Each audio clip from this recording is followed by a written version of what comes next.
If we're really just physical bodies made of flesh and bone, what's the ultimate point of it all? Today, we're unpacking a fascinating text called The Laws of Life to explore that exact question.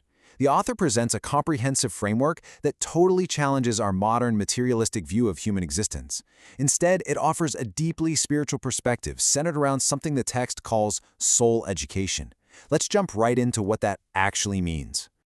Here's the roadmap for this explainer.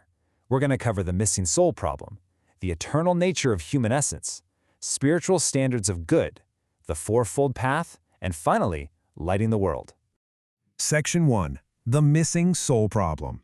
In Chapter 4 of the book, titled The Education of the Soul, the author drops a pretty heavy critique on modern philosophy. It argues we've basically developed this massive blind spot. See, ancient philosophies, they totally embraced the concept of the soul, but modern thought has severely watered that down, reducing our entire existence to just brain function or nerve endings. And the text points out that by pulling the soul out of the equation entirely, we completely lose the plot on life's true purpose. It sets up a really stark contrast. You've got modern secular education on one side, which treats us like just brains and bodies meant to be stuffed with facts about the physical world. And then you have soul education. In this view, your physical body is literally just temporary clothes. The soul is the actual master, the real you. So, teaching people only about the physical world is fundamentally incomplete because it completely ignores our eternal spiritual reality. Which leads right into Section 2, Human Essence is Eternal. The source text provides this beautiful definition. It says, humans possess life as children of God. This life, when polished, emits a brilliant light. Think about that for a second. Every single person holds divine potential. It means human beings are inherently precious.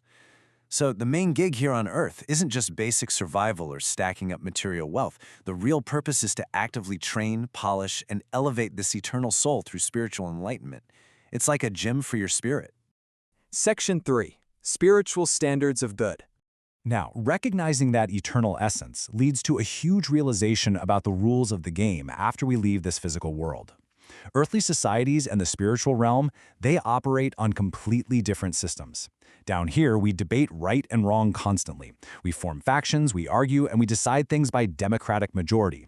But the spiritual realm doesn't care about majority votes. Up there, good and evil are absolute, clear-cut laws. There is zero ambiguity. The crucial takeaway is that a soul's spiritual destination, heaven or hell, is determined 100% by how you live and train during your physical life. Once you take off those physical clothes, you're judged by strict spiritual laws. You can't debate your way out of it. So it's absolutely essential to understand these absolute standards of good and evil while you're still alive so you can actually navigate your life the right way. So, how do we actually do that? Section 4, Practicing the Fourfold Path. To refine the soul, the text lays out a highly specific methodology. It's a practical framework built on 4 interconnected principles: love, wisdom, self-reflection, and progress. Practicing these 4 principles on Earth is the absolute core of spiritual discipline. Let's break down how the text defines each one. Principle number 1 is love. But actually, scratch the typical definition. It's not about wanting to be loved or receiving things. True love in this framework requires a massive shift, moving away from a mindset of taking to a selfless commitment of giving. It's consciously choosing to live for the sake of others, offering kindness, and actively helping people out without expecting a single thing in return. The second principle is wisdom. And we're not talking about secular academic knowledge like math or biology here. We're talking about the continuous, active pursuit of learning spiritual truths. You know how our physical bodies need food? Well, our minds and souls need spiritual nourishment to grow. Studying these deeper truths is exactly how you feed that eternal essence. Principle 3 is self-reflection. This is a rigorous, deep internal review and repentance. It's tough work. By honestly examining your past mistakes against these spiritual truths, you essentially wash those errors away. The text uses a super powerful phrase here. It says, deep reflection allows a person to become twice born. Basically, you can completely reinvent yourself and kick off a purified, brand new life right here, right now. Finally, we have progress. This is the outward, active application of those first 3 principles. Because you don't just become loving, wise, and reflective in a vacuum, right?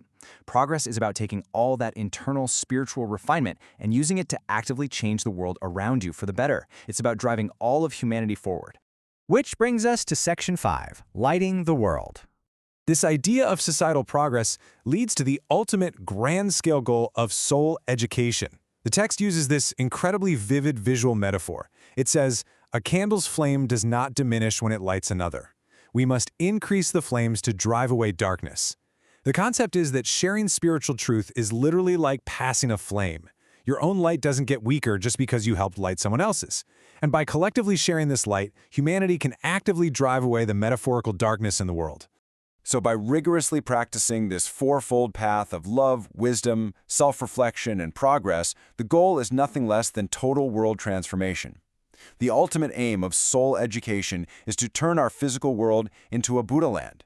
Think of it as a spiritual utopia where these divine principles are actually realized on a global scale. As we wrap up this explainer on the laws of life, I want to leave you with a really provocative thought. Regardless of where you personally stand on religion, just consider this perspective. If the physical world is truly just a temporary training ground, and your core essence is an eternal soul, how might applying this soul education, focusing heavily on love, wisdom, self-reflection, and progress, shift your approach to the everyday struggles you face? It's certainly a compelling way to rethink the why behind everything we do. Thanks for joining me for this explainer. Keep learning and keep asking those big questions.